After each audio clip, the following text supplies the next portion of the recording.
мора да најдеме начин да се трукаме себе си и да научиме дека само со постојана работа можеме да ги достигнеме сите цели. Едноставно, според мене, треба да ги аутворкнеш останатите и да бидеш секогаш најдобар во тоа што го работиш.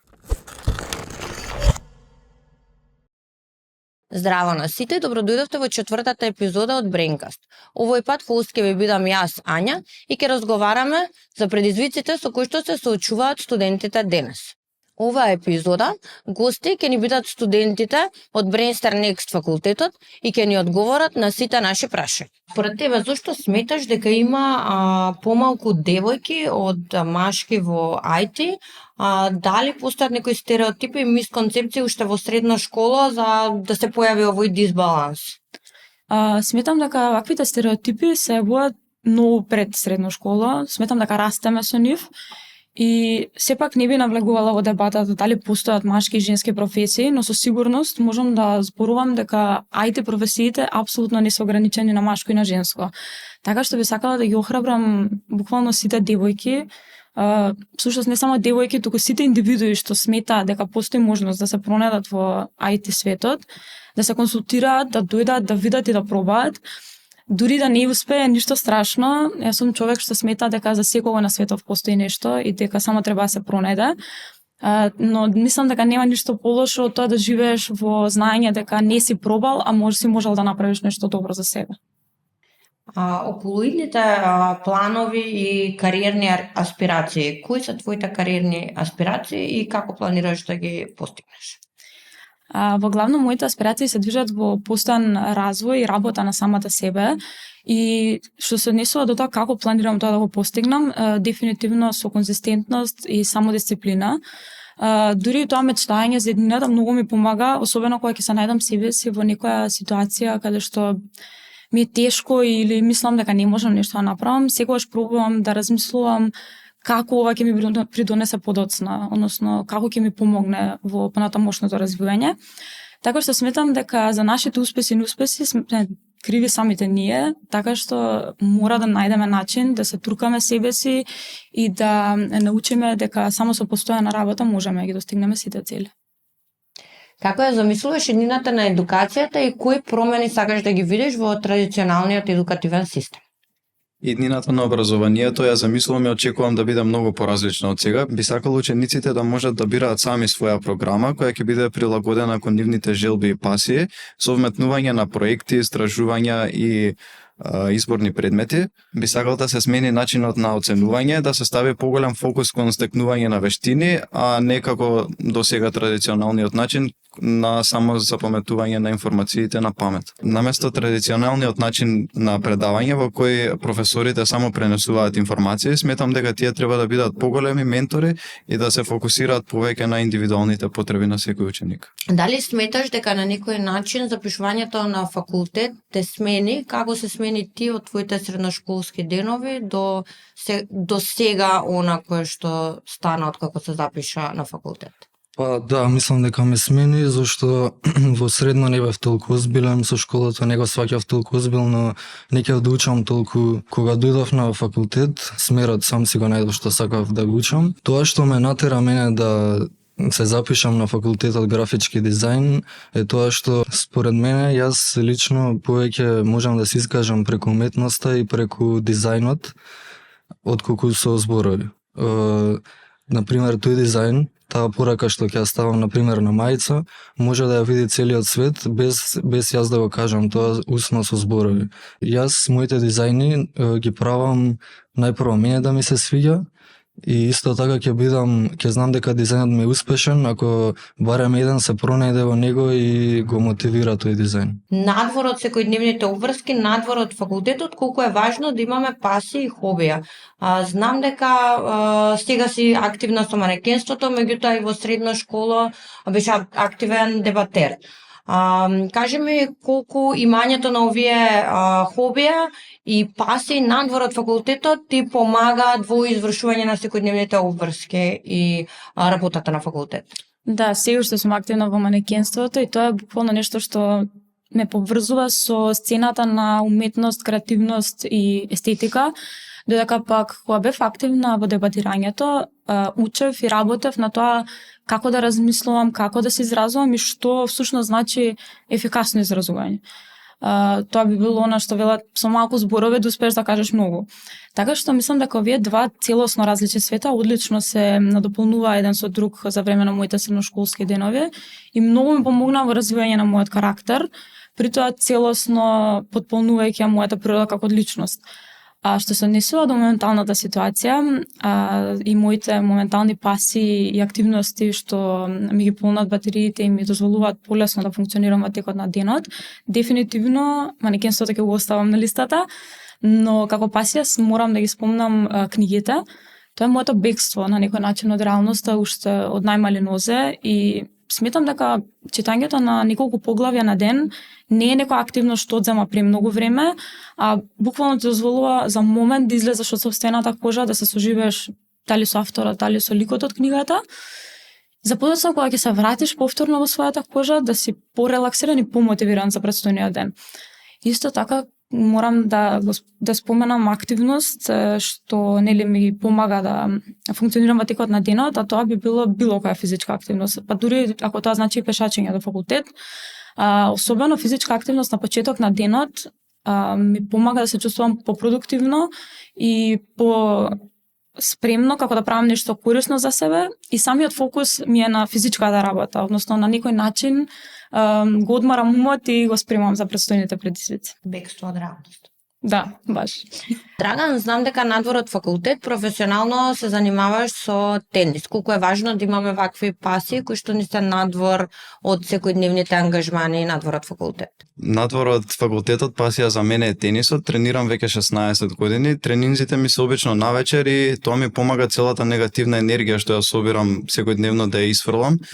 Секогаш велам дека е битно да се има некаква пасија, било што дали е тоа читање книги, гледање филмови, цртање, секој човек има нешто што го сака. Интересна работа е пасијата, ако сакаш нешто и ако имаш љубов кон одредена активност, ќе одиш до крајности за да успееш во тоа. Единствена работа што ги дели луѓето е пасијата, да си има способност да се фокусираш на нешто и да работиш напорно на тоа, возможува да дадеш се од себе и да работиш напорно за да успееш во одредена активност.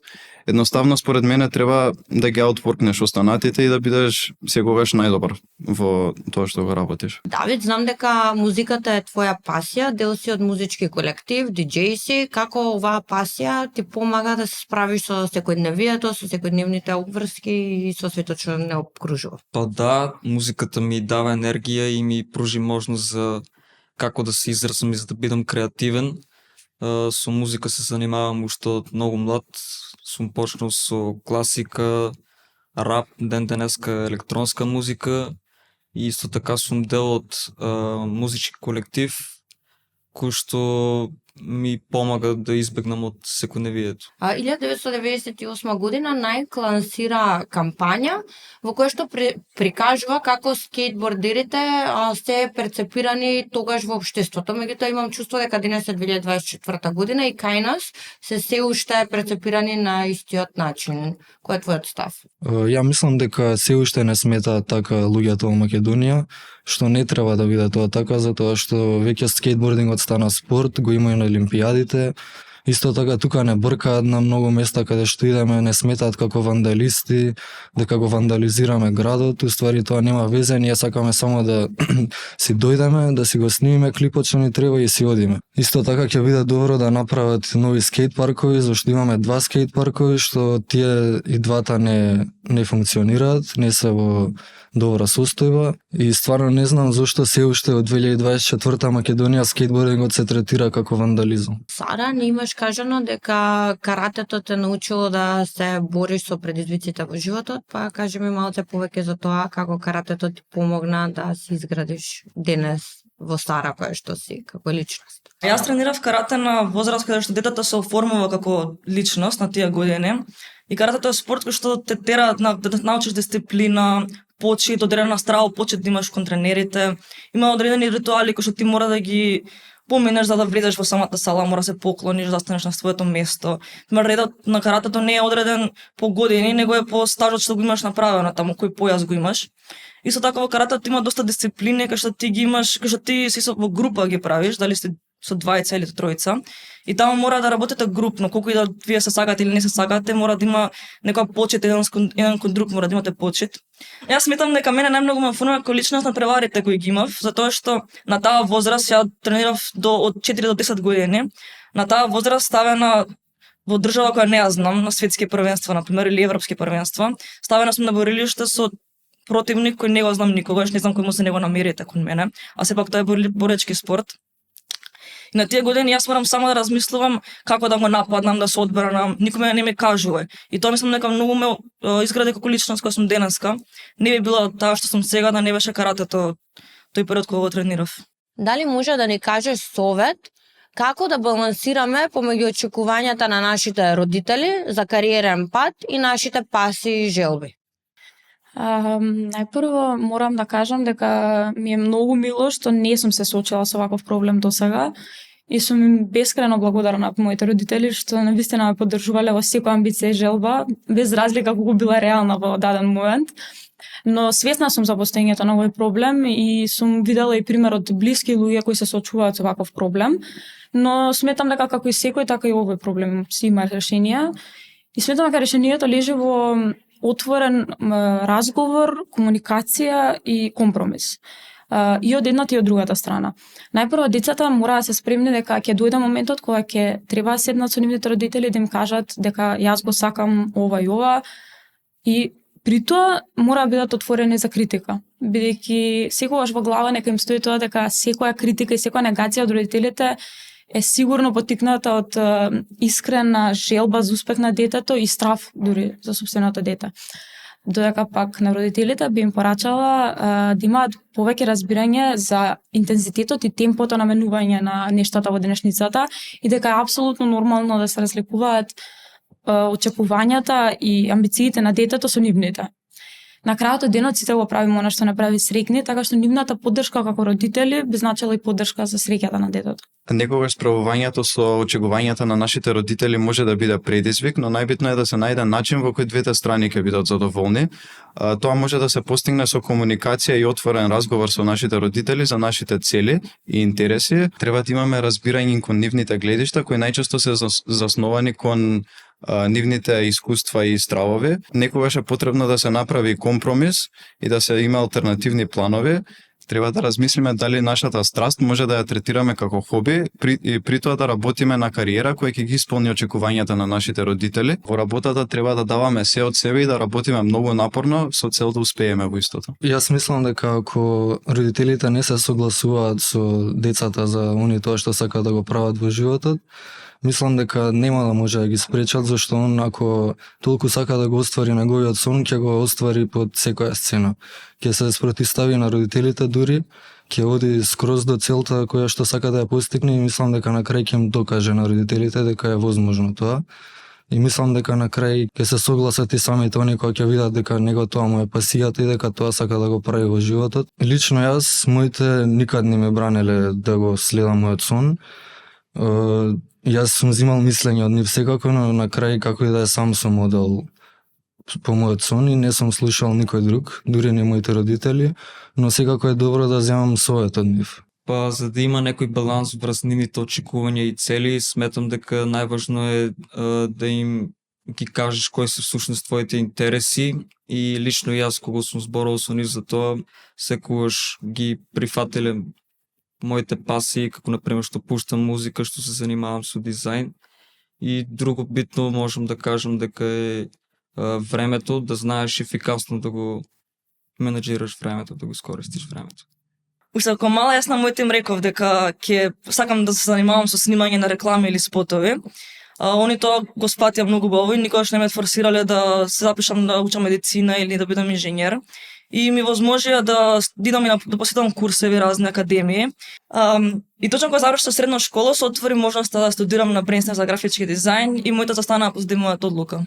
Знам дека периодов имате испитни сесии кај нас на факултет и исто така средношколците овој период се соочуваат со полагање на матура. Дали имаш некој tips and tricks како ти го менаџираш овој период, како се справуваш со стресот и колку е важен self-care во овие испитни периоди и стресни периоди за сите? Освен дневните тренинзи, здрава исхрана, доволно пиење на вода, хигиена, пробувам да се ставам себе да бидам comfortable во uncomfortable ситуации. Едноставно се водам по едно правило, е да бидеш негативен, но не повеќе од 5 минути. Едноставно си давам на себе 5 минути, уклучувам тајмер и во тие 5 минути се жалам и ги исфрлам сите чувства и емоции, но после тие 5 минути земам длабок воздух и кажувам дека не може да се промени веќе тоа што се случило, што значи дека нема никаква корист да посакуваме да се случило нешто поинаку, туку напротив треба да работиме уште понапорно. Имавте испитна сесија, средношколците се соочуваат со полагање на државна матура, тоа се доста стресни периоди. Како откриваш кога е време за полнење батерии и кои техники ги користиш за да си ги наполниш батериите?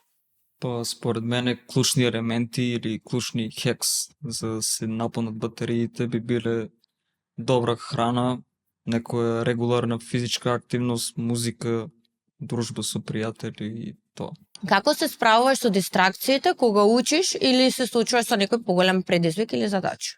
Немам некои посебни техники и методи за учење, само работам напорно и гледам кога ќе изгубам концентрација да направам кратка пауза во која не користам социјални мрежи, бидејќи тие уште повеќе ми одземаат енергија и фокус. Гледам да нема некој што работи понапорно од мене, поготово сега на 18, 19 и 20 години, бидејќи сметам дека ова е периодот каде што можеме да постигнеме највеќе, да работиме најнапорно и да се фокусираме на најмалку работи што е можно со цел да постигнеме успех во истите. Па најчесто за пауза излегувам со другари, некоја прошетка кафе или пак слушам музика и после продолжувам со учење. Јас одбирам период за работа, кај што знам дека никој нема вознемирува, нема да ми звони телефонот. Тоа е прилика период кога ќе свртам од факултет до период навечер кога е пред искачање. Но се случува за време на тој период, ако некој ме викне, мене ми е полесно да го оставам тоа.